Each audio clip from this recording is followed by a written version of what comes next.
Hello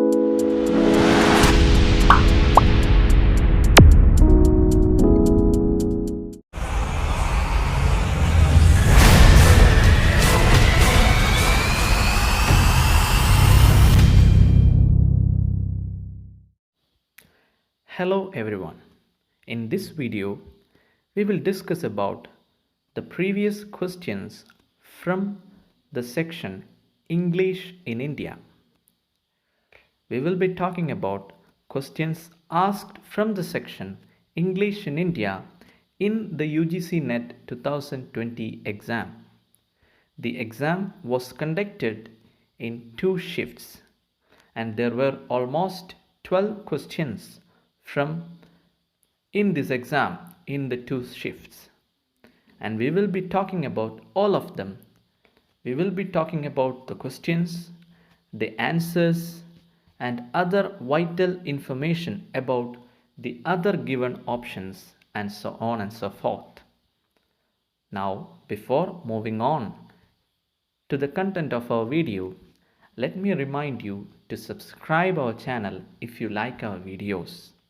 There will be more and more videos coming which will be very useful for you in your preparation for the UGC NET exam.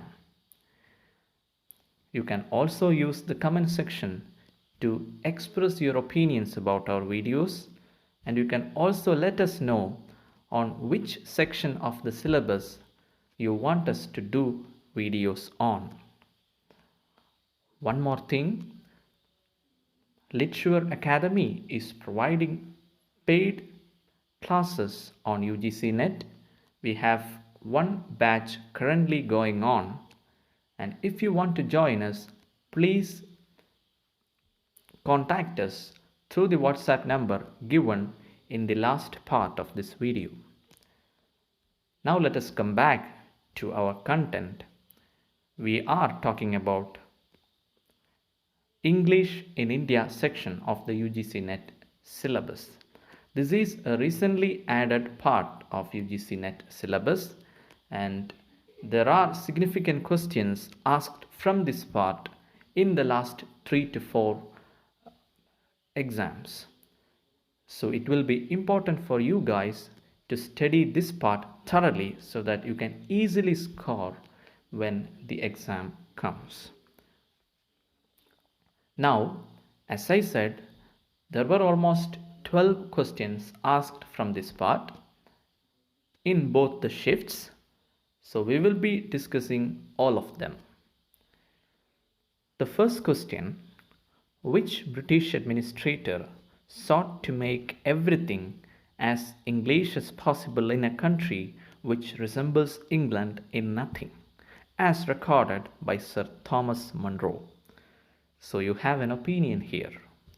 The opinion is said by Sir Thomas Monroe, and it is about a British administrator who wanted to make everything as English as possible in a country which resembles England in nothing.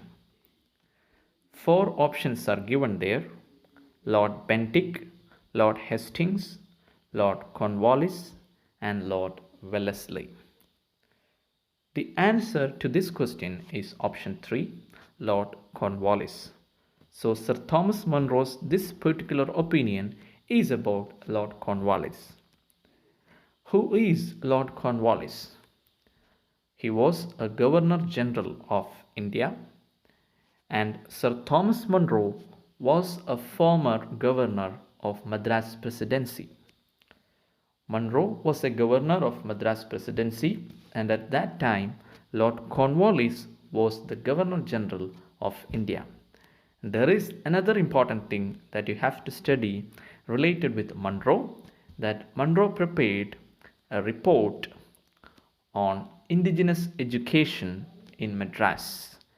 The year is 1821. In 1821, he prepared a report on education in Madras, and the report was titled Report on Indigenous Education. Report on Indigenous Education was the title.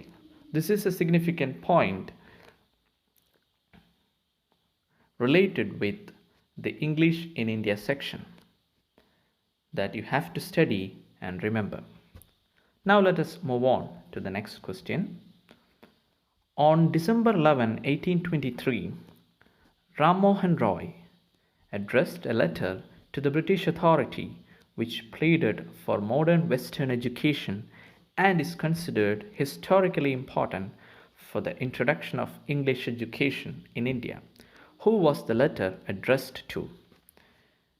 The four options given are Lord Amherst, Lord Minto, Lord Macaulay, and Lord Bentinck. So the question is about a letter. The letter is written by Ram Mohan Roy, and we have to find out who was the letter addressed to. The answer of this question is option 1, Lord Amherst.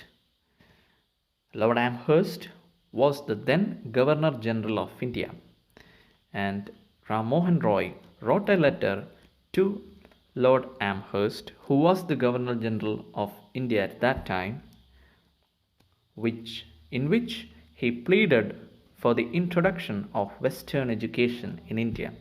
This was an important milestone in the history of English education in India. In his letter, Raja Ram Mohan Roy requested the British government to teach Indians British language and British culture.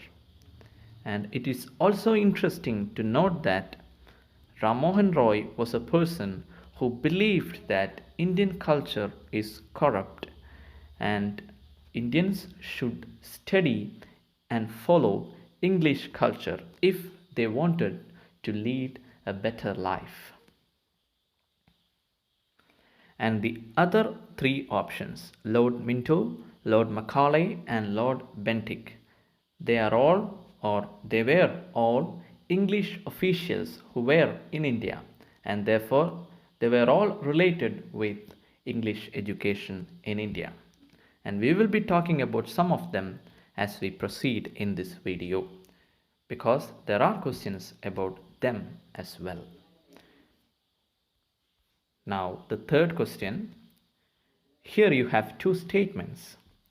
The statement 1, the Orientalists in British India were not sympathetic towards India's ancient learning. Statement 2 says, William Jones thought that in imagination, ratiocination, and philosophy, Indians were by no means inferior to Europeans. In light of the above statements, choose the correct answer from the options given below. So there are 4 options. We have to find the correct one. The correct answer here is option 4. Option 4 is the correct answer, which says statement 1 is incorrect while statement 2 is correct. Statement 1 is incorrect and statement 2 is correct. What does the statement 1 say? It says the Orientalists in British India were not sympathetic towards India's ancient learning. So this is wrong, which means the Orientalists were actually sympathetic towards India's ancient learning. And the second statement, which is about William Jones, is true. And who is William Jones? He was a famous British Orientalist scholar, a scholar of Orientalist studies, and he translated many Sanskrit works, including Kalidasa's Shakuntalam, into English. He translated Kalidasa's Shakuntalam into English. So please remember that as well. Now the next question. Who among the following was the first director of the Central Institute of English and Foreign Languages, Hyderabad? Now EFL University. We all know about IFLU, and its earlier name was Central Institute of English and Foreign Languages. And who was its first director? That is the question. The 4 options given are option 1, Professor V.K. Gokak, Option 2, Professor C.D. Narasimhaya. Option 3, Professor C.G. Deswani. And option 4, Professor K.R.S. Iyengar. All the 4 options, they are very famous scholars, but the answer of this question is option 1, Professor V.K. Gokak.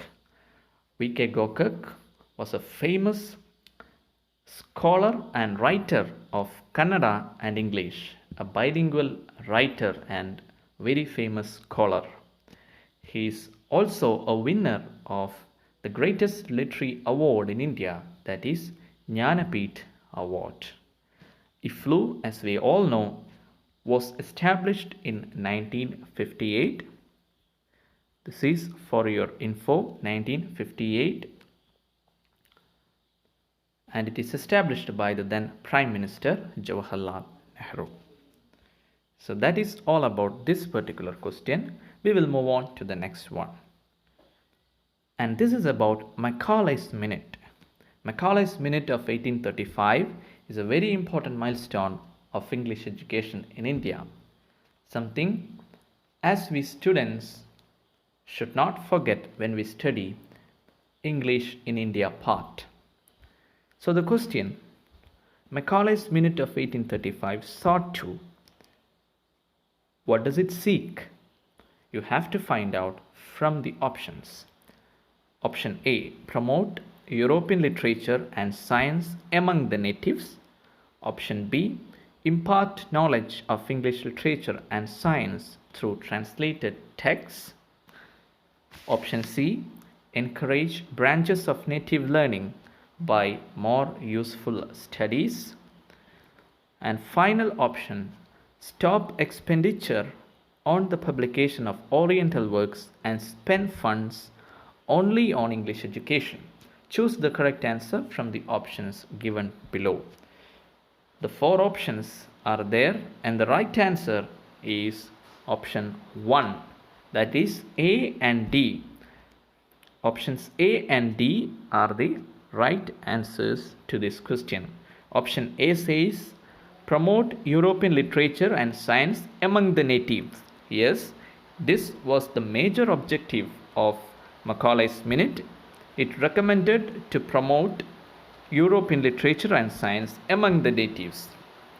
And option D, which is the other correct answer, says stop expenditure on the publication of Oriental works and spend funds only on English education. This is again true. Macaulay's Minute wanted the government to stop expenditure on the publication of Oriental works and spend funds entirely for English education. The Macaulay's Minute is known as the Manifesto of English Education in India. This is a point you all need to remember. Macaulay's Minute is known as the Manifesto of English Education in India, and it was William Bentinck who appointed Macaulay to write this document. The then Governor General William Bentinck was the person who appointed Macaulay to write this document, and Macaulay recommended that the government should teach Indians European culture and English language, and the government should spend their funds only for English education. And there are other several interesting sentences from this particular minute. Macaulay wanted to produce people who are Indians in color and race, but English in taste, opinions, and attitudes. So this is a very famous statement by Macaulay in his minute. Let us move on. The next question is again about some statements. There are 2 statements provided there. One is labeled as an assertion and the other is labeled as reason. Assertion is the introduction of English in India was primarily for the benefit and consolidation of British power. The reason given there is English catered to the social and economic aspirations of the emerging middle class and urban elites in India. In light of the above statements, choose the correct answer. So we have to find out whether the statements are true, and then we have to find out if R is the correct explanation of A. So these are the things that we need to do. So the answer of this question is option 2. That is, both A and R are true, but R is not the correct explanation of A. The statements are correct, but one is not the explanation of the other. The two statements, please look at the two statements. The first one says the introduction of English in India was primarily for the benefit and consolidation of British power. We all know that. They wanted us to study English and become scholars in English, not because they primarily wanted us to gain knowledge, to become scholarly, but because they wanted to utilize us. They wanted to utilize educated Indians to make their governance smooth. They wanted Indians who have knowledge about English so that they can make use of them in their procedures of governance. So their primary aim was selfish. They wanted to consolidate British power. The second statement says, English catered to the social and economic aspirations of the emerging middle class and urban elites in India. This is also true. We all know that English catered to the social and economic aspirations of middle class. English were very accessible to the middle class and elite class people of India. The only problem, it was the rural class, the ordinary people who had problem with English in the 18th and 19th centuries because they had no access to the language. It was spoken by the elite class of people in India. The next question, again we have two statements here.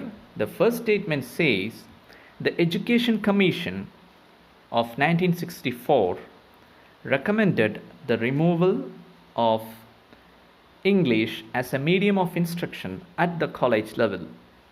The next statement says English is still largely the language of administration and jurisprudence in English. This is a relatively easy question. The correct answer of this question is option 4. That is, statement 1 is incorrect, but statement 2 is true. So the first statement, the Education Commission recommended the removal of English as a medium of instruction at the college level. This statement is wrong. The Education Commission of 1964 never recommended the removal of English as a medium of instruction. The next statement, English is still largely the language of administration in India. This is very true. We all know that English is used heavily for the purpose of administration in India. Now, guys, please know that the Education Commission of 1964 is also known as Kothari Commission. Probably it is more familiar to us in the name Kothari Commission. The commission was headed by Daulat Singh Kothari. That is why it was called as Kothari Commission. and it was formed on July 14th, 1964, and the commission submitted its report on June 29th, 1966. So this is, we all need to study and remember this particular commission, Kothari Commission. And it never recommended the removal of English as a medium of instruction. It recommended to use both native language and English in the education process. The next question. Here you have two lists, list 1 and 2. The first list contains the name of some texts. The next list contains the name of authors. The texts given are After Amnesia, The Indianization of English, Masks of Conquest, and Colonial Transactions. The authors Gauri Vishwanathan, Harish Trivedi, G.N. Devi, and Braj Kachru or B.B. Kachru. The correct answer of this question is option 3. Option 3 is the correct answer, which means After Amnesia is written by G.N. Devi. The Indianization of English is by B.B. Kachru, and Gauri Vishwanathan wrote Masks of Conquest, and Colonial Transactions is by Harish Trivedi. This is the correct answer. I hope you are familiar with the writers. B.B. Kachru is a famous Indian linguist. He has written a number of works about English language, the use of English language in India. And the text Indianization of English is about the process of Indianization, how English language gets Indianized in India. Gauri Vishwanathan is a post-colonial writer, and her work Masks of Conquest is a work of post-colonial studies. In it, she talks about how English education in India became a weapon of political control. G.N. Devi wrote the work After Amnesia, and this is an analysis of literary criticism in India. After Amnesia is an analysis of literary criticism in India. And the final work, Colonial Transactions by Harish Trivedi, is again a work of post-colonial studies. Moving on to the next question. Who among the following held that people of Hindustan are a race of men lamentably degenerate and base, retaining but a feeble sense of moral obligation? Again, we have an opinion here, and this is about the people of Hindustan, and this is an insulting comment, isn't it? So who passed this insulting comment on the people of Indians? That is the question. The options given are Charles Wilkins, Thomas Macaulay, Charles Grant, and David Hare. The answer is option 3, Charles Grant. Charles Grant said this infamous opinion. He was the director of East India Company, and there is an important point that you need to remember about Charles Grant. It is him who laid down first blueprint on English education in India. The first blueprint on English education in India was laid down by Charles Grant in the year 1792. 1792 is the year.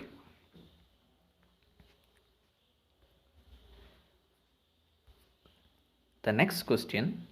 Which agency among the following was of the view that use of English divides the people into two nations, the few who govern, and the many who are governed. Who expressed this opinion? It is interesting to see that many of the questions are opinions said by different people. This is an opinion of a committee, of a group of people. The options given are the Kunzru Committee, the Education Commission of 1948.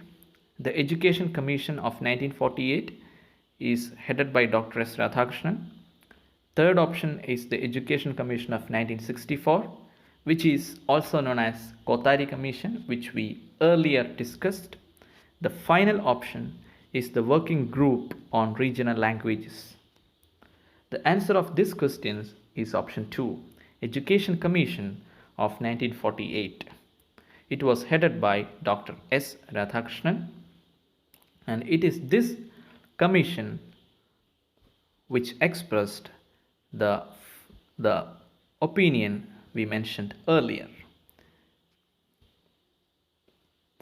The Dr. S. Radhakrishnan Commission, or the Education Commission of 1948, recommended that Indian languages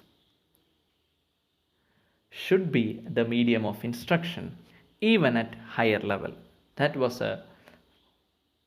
an important recommendation of Radhakrishnan Commission. Indian languages should be the medium of instruction even at higher level institutions, educational institutions of India. Now we have come to the final question of this video. Which agency among the following made a distinction between the teaching of English as a skill and the teaching of English literature? The options given are the University Education Commission of 1948, the Secondary Education Commission of 1952, Indian Universities Commission of 1902, and the Education Commission of 1964. The answer of this question is again 1964 Education Commission or Kothari Commission. So this is the answer of this particular question. So we discussed almost 12 or 13 or 12 questions related with English in India section, and as I already pointed out, it is a recently added section, so there is a chance that more questions will be asked from this particular section in the coming exams. So my suggestion to you all is that you should study this particular syllabus in detail so that you can answer the questions asked from this part in the coming exams. Before signing off, I would like to tell you that Litsure Academy provides online classes for UGC NET, UGC JRF in English subject, along with the coaching for the first paper or general paper. If you are interested, you can contact us through the WhatsApp number given there.